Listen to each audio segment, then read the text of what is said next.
Okay, hands behind your back now. So, officer, I haven't committed a crime. This is unlawful. Where is your warrant? Wait, you don't get to question me. You fit the description. Officer, detain me and end your career. Turn around now. August 27th. Saturday morning, 8:17 a.m. Elmwood Heights, one of Houston's most affluent neighborhoods. A white patrol officer, Brad Matson, 38 years old, is forcing a black woman into handcuffs. The woman's name is Felicia Lewis. She's 52. She's wearing running gear. And standing frozen on the sidewalk, watching their mother being arrested, are her two children, Sophia, 14, and Isaiah, just 10 years old. Both in running clothes, both terrified. All three of them are being walked toward a police cruiser. This arrest was captured on body camera, and what Officer Matson didn't know in that moment would destroy everything he'd built over 12 years on the force. Because Matson had absolutely no idea who he was arresting. The woman in the athletic gear. See, the woman he'd just forced against his patrol car in front of two traumatized children wasn't just another resident out for a morning jog. Her background, her career, her reputation, it would turn this Saturday morning stop into a federal case that would reach the highest levels of law enforcement in Texas. If you've ever been stopped for no reason, if you've ever had to teach your kids how to survive a traffic stop, if you've ever wondered if justice is real, subscribe right now and comment where you're from. What happens in the next 27 minutes will give you an answer. Officer Brad Matson, 35 years old, Houston. PD patrol officer with 12 years on the force. And for most of those 12 years, he'd been assigned to the city's most affluent districts, the neighborhoods with the biggest houses, the quietest streets, and the wealthiest residents. Among younger officers, Matson had a reputation. They called him thorough. But that word was code. It meant aggressive stops. It meant lots of paperwork. It meant an officer who prided himself on knowing who belongs in wealthy neighborhoods and who doesn't. Matson had a very specific pattern. He stopped people who seemed out of place. Translation: racial profiling masked as vigilance. Despite the whispers, despite the complaints, Matson had never been disciplined. Not once. He also carried a chip on his shoulder the size of Texas itself. He'd been passed over for detective twice, and he blamed everyone but himself. But the pattern was there. 3 previous complaints had been filed against Brad Matson, all from Black and Latino residents. And every single one of those complaints was investigated internally. Every single one was dismissed. Supervisors noted that Matson had strong instincts, but that his communication could improve. No formal discipline was ever issued. Fellow officers knew to avoid partnering with him on community events. They knew what he was. But on that Saturday morning, Matson wasn't alone. His partner was Officer Ryan Leonard, 29 years old, 3 years on the force. Leonard had been riding with Matson for 8 months. 8 months of watching, learning, staying silent. Leonard learned early that the best strategy was to let Matson lead. Stand back. Hand near the radio. Never challenge him. Never question him. It created plausible deniability through silence. That Saturday morning, while Matson and Leonard sat in their patrol car on Oak Grove Boulevard, a tree-lined street with $800,000 homes and manicured lawns, there was a family 3 blocks away finishing their morning run. Felicia Lewis, 50 years old, jogging in a moisture-wicking shirt and running shorts. Next to her, daughter Sophia, 14, wearing her track team hoodie. And son Isaiah, just 10 years old, wearing the new running shoes he'd gotten for his birthday the week before. Even in athletic gear, Felicia carried herself with unmistakable posture, upright, disciplined, 28 years of command presence visible in the way she moved. Because Felicia Lewis wasn't just another resident of Elmwood Heights, she was a retired police chief, Atlanta Police Department. She'd led that department through one of the most historic reform periods in its history, from 2010 to 2023. Under her leadership, excessive force complaints dropped by 60%. She implemented community oversight boards that became models for departments across the country. She'd been awarded by the NAACP, by the National Organization of Black Law Enforcement Executives. She was a featured speaker at police training conferences in 12 different states. Felicia had moved to Houston 8 months earlier, after retirement, to care for her aging mother. Her husband, Marcus, had died 3 years before from cancer. Marcus had been a distance runner. He'd loved it. So when he passed, Felicia's kids, Sophia and Isaiah, asked if they could keep running together as a family. A way to honor him. A way to remember him. So Saturday morning jogs became sacred, a family ritual. This particular morning, they were completing their usual 3-mile loop through the neighborhood. Felicia had specifically chosen to buy a home in Elmwood Heights because of the safe running trails. She'd paid $675,000 for a house just 2 blocks from where they were running. The neighborhood association had welcomed them at a summer barbecue. They belonged there. Isaiah had just convinced his mom to let him run the whole route without stopping for water breaks. Sophia was training for high school cross-country tryouts. Felicia carried her phone in a zippered pocket, emergency contacts, ID, house keys, everything she needed. They'd already waved to 3 neighbors that morning. Mrs. Avery, an elderly white woman who lived on the corner, had called out to them as they passed her garden, greeting the chief with warmth. The family was laughing. Isaiah had told some ridiculous joke. Felicia was smiling, her kids were happy, and then the police cruiser pulled alongside them. And Felicia's smile faded. Instantly. Muscle memory from 3 decades in law enforcement kicked in. She knew what this was. She knew exactly what this was before Officer Matson even opened his mouth. Matson stepped out of the cruiser, hand resting on his belt. No greeting, no professional courtesy, just a command to stop and talk. Felicia stopped. Instinctively, she positioned herself slightly in front of her kids. She greeted the officer politely, asking how she could help. Matson demanded to know what they were doing in this neighborhood. The body camera captured Felicia's face in that moment. The micro-expression, recognition, resignation, controlled anger. Matson repeated his question with no respect, no courtesy. Felicia stayed calm. She explained they were jogging, that they lived on Pinehurst Drive, 2 blocks away. Matson's response was a single word. ID. Not a request. A command. Felicia asked why they were being stopped. Matson shot back, asking if she had a problem with providing identification. Sophia grabbed her mother's hand, squeezed it tight. Isaiah's voice was small and scared, asking his mom what was wrong. Felicia looked down at her son, told him softly that nothing was wrong, to stay right there. But it wasn't nothing, because Matson wasn't done. He claimed there had been reports of break-ins in the area. Said Felicia fit a description.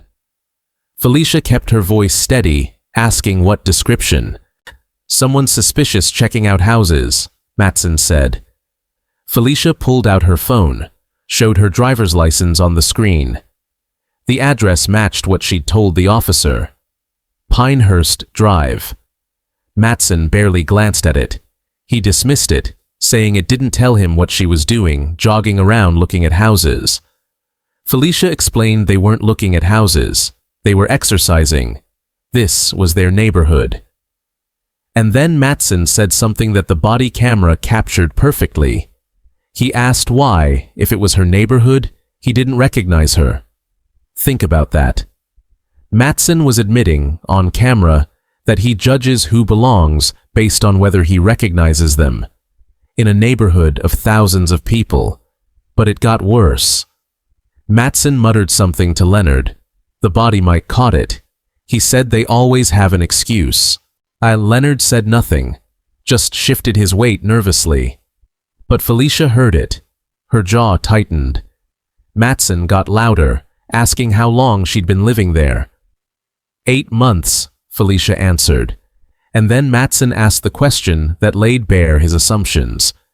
He asked how she could afford a house in this neighborhood, what she did for a living. Let that question sit for a moment. The implicit disbelief that a black woman could afford to live in this neighborhood. The assumption. The bias. All of it caught on camera. Felicia's response was measured. Professional. She said she was retired law enforcement and then asked the legal question. Was she being detained, or were they free to go? Matson's eyes narrowed. He accused her of trying sovereign citizen tactics. Felicia corrected him. She wasn't. She was asking a legal question. Aunt Matson had stopped them without reasonable suspicion. She'd provided identification. They'd explained what they were doing. Matson said she was being difficult. Felicia's response was perfect. She said she was being cooperative. There was a difference.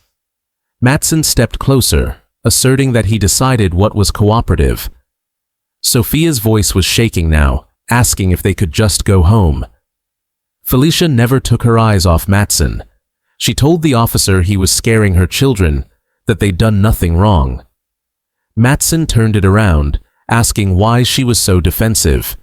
Classic reversal. The victim's reasonable objection reframed as evidence of guilt, and Felicia knew it. She took a slow breath. Every de-escalation technique she'd ever taught, every training session she'd ever led, all of it was being employed in this moment. But it didn't matter, because Matson had already made his decision. He ordered Felicia to turn around, to put her hands behind her back. Felicia asked on what grounds. Obstruction, Matson said. He claimed she was interfering with an investigation. Felicia started to question what investigation, pointing out that Matson had mentioned break-ins, but hadn't provided any details. That's when Matson grabbed Felicia's wrist. The body camera captured it all. The unnecessary force. The way he twisted her arm behind her back. Felicia didn't resist, but her voice changed, hardened. She told Matson not to do this in front of her kids. Sophia screamed, telling the officer to get off her mother. Isaiah started crying.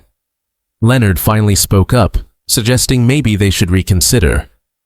But Matson cut him off, ordering Leonard to secure the kids, to make sure they didn't run. And then Matson forced Felicia toward the cruiser hood. Her body hit the metal, chest first, then her face turned sideways. The body camera captured the sound. That metallic thud. Felicia's exhale. Her cheek pressed against the warm hood. Her hands wrenched behind her back. The handcuffs clicking tight. Too tight. Cutting off circulation. Felicia said the cuffs were too tight, asked Matson to loosen them. Matson told her they were fine, accused her of resisting. But Felicia wasn't resisting. The body camera proved it. She was completely compliant. And that's when an elderly neighbor, Mrs. Avery, stopped on the sidewalk. She called out Felicia's name, asking what on earth was happening. Matson didn't even look at her.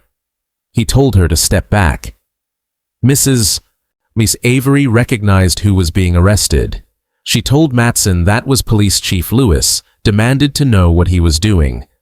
Matson ignored her, kept the pressure on Felicia's back. He radioed dispatch, saying he had someone in custody for obstruction and possible trespassing.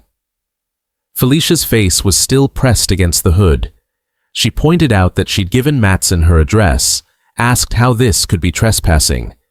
Matson told her she didn't get to talk anymore. He pressed his knee into Felicia's lower back. Isaiah was sobbing, saying his mommy didn't do anything. Sophia was trying to comfort her brother while pulling out her phone. She started filming. Leonard just stood there, hand on his radio, watching, doing nothing. Another jogger stopped, telling the officer he knew this family, that they lived in the neighborhood, and Matson ordered everyone to back up. Mrs. Avery was on her phone, calling to report police misconduct. Then, a young white couple stopped. The woman asked what the cause for arrest was. Matson said it was police business. The woman identified herself as an attorney, asked for the probable cause. Matson claimed Felicia had been acting suspicious and refused to cooperate. The attorney looked at Felicia, pinned against the car, completely still. She pointed out that she was watching her cooperate right now while Matson had her pinned. Her husband started recording. Now there were 3 phones out, 3 different angles. The body camera captured the growing crowd, all of them witnessing what was happening. And Felicia? She stayed completely still, professional, even in handcuffs, even with her face against a car hood, even with her children watching her be humiliated. But Matson wasn't done. He turned to Leonard. The body mic was still recording. He suggested Felicia was probably casing the neighborhood, that people like her move into one house, then help their buddies rob the others. Leonard's voice was quiet, telling Matson that Mrs. Avery said she was a police chief. Matson laughed. He said yeah, and he was the mayor. That people lie. That's when Felicia spoke.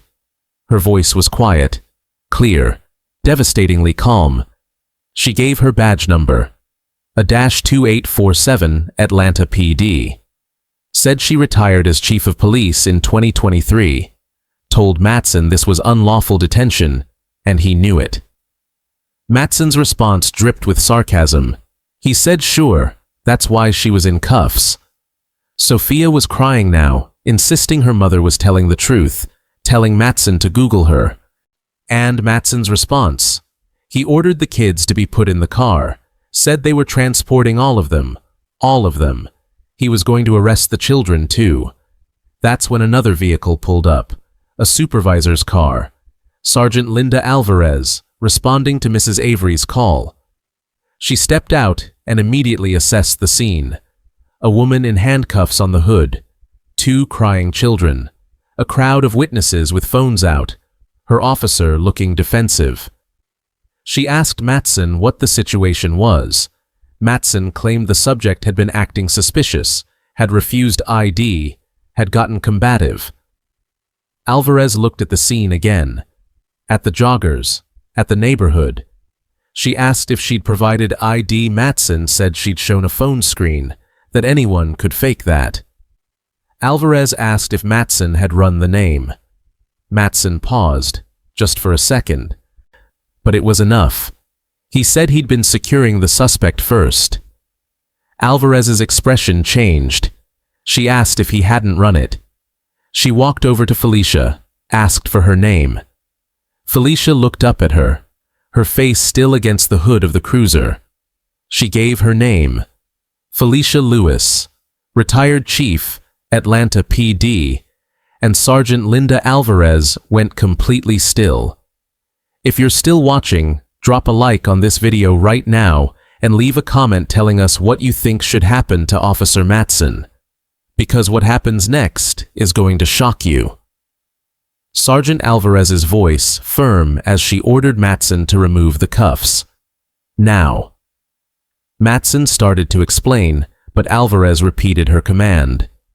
Matson unlocked the handcuffs, and as Felicia rubbed her wrists, the body camera captured what Matson had done. Deep red marks. Indentations in the skin. The cuffs had been that tight.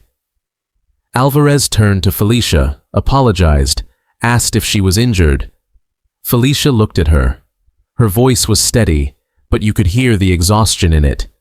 The weight of what had just happened. She said her wrists were cut up, her shoulders strained, her children were traumatized, and this officer had racially profiled them during a family jog. Matson started to respond, to deny it. Alvarez held up her hand. Silence. She radioed dispatch immediately, asking them to run Felicia Lewis's information from Pinehurst Drive in Elmwood Heights. There was a pause. Then dispatch came back. They confirmed Felicia Lewis, age 52, clean record, address confirmed at 2847 Pinehurst Drive. Alvarez asked if there was any additional information on file. Another pause. Then the dispatcher's voice again. Flagged as retired law enforcement, Atlanta PD, chief rank. Matson's face drained of color. Every drop of blood, every ounce of confidence. Gone. Alvarez looked at Felicia's ID herself, looked at the house address on the license, looked at the jogging clothes, the running shoes, the two terrified children. Everything Felicia said was true. Every single word. Everything Matson claimed was false. Every accusation. Every justification. Alvarez asked Felicia why she'd been detained. Felicia's answer was precise. The answer of a woman who'd spent 3 decades in law enforcement and knew exactly what needed to be said. She explained that Officer Matson had stopped them, demanded ID, accused them of break-ins. When she'd asked for the legal basis for the stop, Matson arrested her for obstruction. Alvarez turned to Matson, asked what his reasonable suspicion had been. Matson stammered. He said there had been reports of break-ins. Alvarez's expression hardened. She pointed out she hadn't seen any break-in reports for this neighborhood in 6 weeks. Matson tried again, saying he thought Felicia was looking at houses. Felicia's voice was quiet, devastated. She said she'd been jogging with her children. They did this every Saturday. And then a neighbor called out from the growing crowd, confirming they saw the family every weekend, that everyone knew them. That's when Felicia said what needed to be said, what Matson had been avoiding, what everyone watching knew, but nobody had put into words yet. Felicia gestured down the street. She pointed out that a white couple had jogged past them before Matson stopped her, and the officer hadn't asked for their ID. She pointed to another jogger, noted the man had been running laps for 20 minutes. Matson hadn't questioned him. Her voice was steady, cutting, undeniable. She said Matson stopped her because she was black in a wealthy neighborhood, that Matson had assumed she didn't belong, that he'd told his partner they probably cased houses, and that the body camera had recorded it all. Silence. Complete silence. Alvarez's jaw set. You could see it on the body camera, the moment she realized exactly what this was. Matson tried one more time, saying he didn't mean it like that. Felicia cut him off. 2 words. Yes, you did. Final. True. Alvarez provided water, asked if Felicia needed medical attention. Felicia declined the ambulance. She said she wanted this documented. Official report. She wanted the body camera footage preserved. Alvarez told her absolutely that she was calling it in to internal affairs right now. And then Felicia knelt down, got eye level with Sophia and Isaiah, these 2 kids who just watched their mother get arrested for jogging. She asked Sophia if she was okay. Sophia nodded, but she couldn't stop shaking. Isaiah looked up at his mother, asked why the officer had hurt her, and Felicia didn't have a good answer. How do you explain this to a 10-year-old? How do you explain that some people will see the color of your skin before they see anything else? She didn't try. She just hugged both of her children. Alvarez was already on the radio, requesting an IA supervisor to Elmwood Heights, to Oak Grove and Pinehurst. Immediate response. Matson tried again, saying he was just doing his job. Alvarez cut him off. She told him his job was not racially profiling residents. His job was not arresting people for asking questions. His job was not traumatizing children. Felicia stood up. She said she wanted badge numbers, an incident report number. She wanted to know who Matson's supervisor was and how many complaints he had. That's when Mrs. Avery approached. She was holding printed pages. She told Felicia she'd looked her up, found her retirement ceremony photos, said she was so sorry this had happened. Felicia thanked her, took the printouts, evidence of who she was, what she'd accomplished, what Matson had ignored, and the body camera captured it all, the proof, the witnesses, the contradictions, everything. Alvarez's phone rang. It was her captain. He said he'd just gotten a call from someone claiming they'd arrested a retired police chief. Alvarez confirmed it. Felicia Lewis, Atlanta PD. She explained that Matson had stopped her jogging with her kids, no probable cause, arrested for obstruction. There was a pause on the other end. Then an expletive.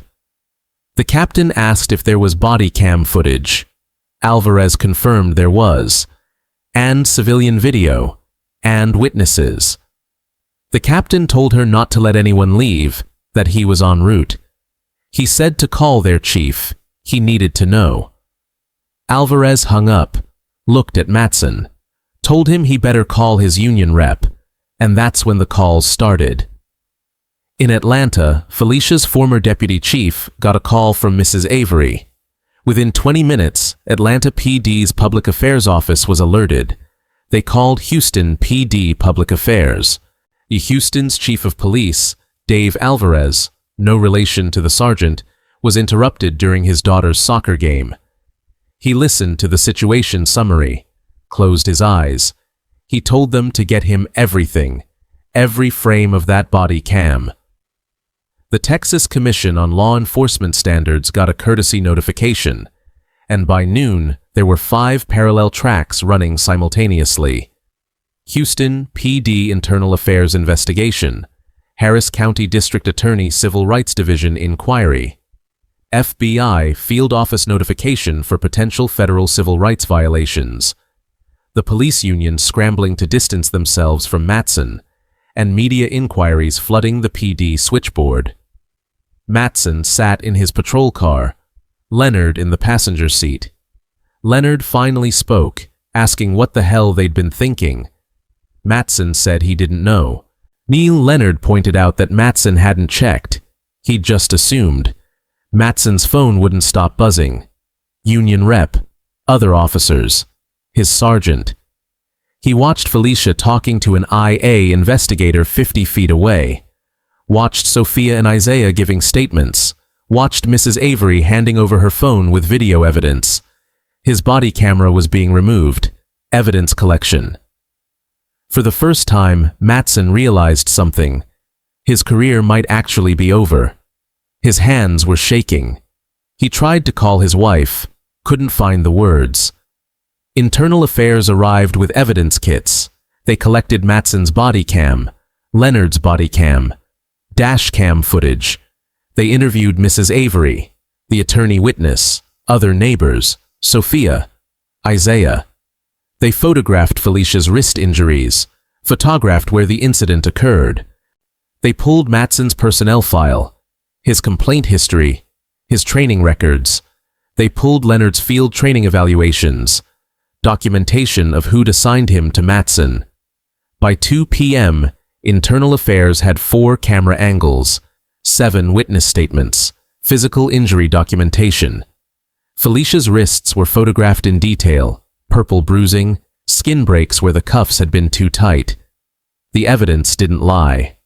Unlawful stop, racial profiling, excessive force, false arrest. That evening, at 6 p.m., Houston PD released a statement. They acknowledged awareness of an incident involving a patrol officer and a retired law enforcement official. They said the officer had been placed on administrative leave pending investigation, that they took allegations of misconduct seriously and were cooperating with all oversight entities. But behind closed doors, the conversation was very different. Chief Dave Alvarez met with Internal Affairs, city attorneys, and the mayor's office. And he was blunt. He called it indefensible. Said they had a decorated police chief, in her own neighborhood, with her children, arrested for jogging while black. And it was on camera. The city attorney brought up concerns about federal exposure being significant. The chief's response? He said he didn't care about exposure. He cared that they'd employed someone who did this. The decision was made. Full investigation. No protection for Matson. Internal Affairs completed their 30-day investigation. They filed a 47-page report. The findings were damning. No legal justification for the stop. No probable cause for arrest. Officer Matson's statements contradicted by all evidence. Racially motivated language captured on body camera. Excessive force in handcuff application. False statements in initial incident report. Officer Leonard failed his duty to intervene. And then they found something else. Something that made it even worse. Matson had 4 previous racial profiling complaints. 4. All investigated by his own sergeant. A conflict of interest. All dismissed without independent review. A pattern established over 6 years. Their recommendation? Termination for Matson. Suspension for Leonard. Discipline for the sergeant who dismissed the complaints. The Department of Justice Civil Rights Division opened a pattern and practice investigation into Houston PD. They examined the complaint review process, use of force policies, racial bias training. But Felicia was invited to testify before the review board. Her testimony influenced DOJ consent decree negotiations. She became a reluctant spokesman for police reform. She didn't want the spotlight. But she wasn't going to waste the platform her ordeal had created. 45 days after the incident, the termination hearing concluded. Houston PD terminated Officer Brad Matson for racial profiling, false arrest, excessive force, filing a false report, and conduct unbecoming an officer. His post certification was revoked by the Texas Commission. He couldn't work as a police officer anywhere in Texas. The decertification was shared with the national database. He couldn't be rehired in any state. He lost his pension eligibility. 12 years. All of it. Gone. Criminal charges were considered, but the DA declined prosecution as a condition of the civil settlement. Officer Leonard was suspended 90 days without pay, permanently removed from patrol, assigned to the property room, required to complete bystander intervention training, a permanent letter in his file. His career was effectively over, no advancement possible, but the accountability didn't stop there. The sergeant who dismissed Matson's prior complaints was forced into retirement. The lieutenant who'd supervised the complaint review process was demoted to sergeant. Houston PD entered into a consent decree with the DOJ requiring an independent civilian complaint review board, mandatory body camera review for all use of force incidents, implicit bias training every 6 months, an early intervention system for officers with complaint patterns, and community oversight of internal affairs. 3 supervisors were disciplined. The entire complaint process was overhauled. Felicia filed a federal lawsuit, civil rights violation. The claims were straightforward: false arrest, unlawful detention, excessive force, racial profiling, intentional infliction of emotional distress. The defendants included the city of Houston, the police chief in his official capacity, and the supervising sergeant. The evidence was overwhelming. Body camera footage, witness video, testimony, injury photos. The city attorney advised immediate settlement. A jury trial would be catastrophic. The settlement was $6.7 million. $2 million for Felicia. $2 million for Sophia for trauma counseling and her college fund. $1.5 million for Isaiah for trauma counseling and his college fund. $1.2 million in attorney fees. 6 months later, on a Saturday morning, Felicia jogged through Elmwood Heights with Sophia and Isaiah. Same route, same time, same ritual honoring their father. Neighbors waved, called out greetings. A new patrol officer, Officer Chen, drove by and waved respectfully, greeting the chief. Isaiah looked up at his mother, asked if she was scared. Felicia smiled. She said no, not anymore. That they'd made sure something good came from something bad. They finished their run, laughing, healing. If this story moved you, hit that like button and subscribe. Share this with someone who needs to see how one family's trauma became a catalyst for change? Drop a comment. What reforms do you think police departments need most? This is how we keep the conversation going.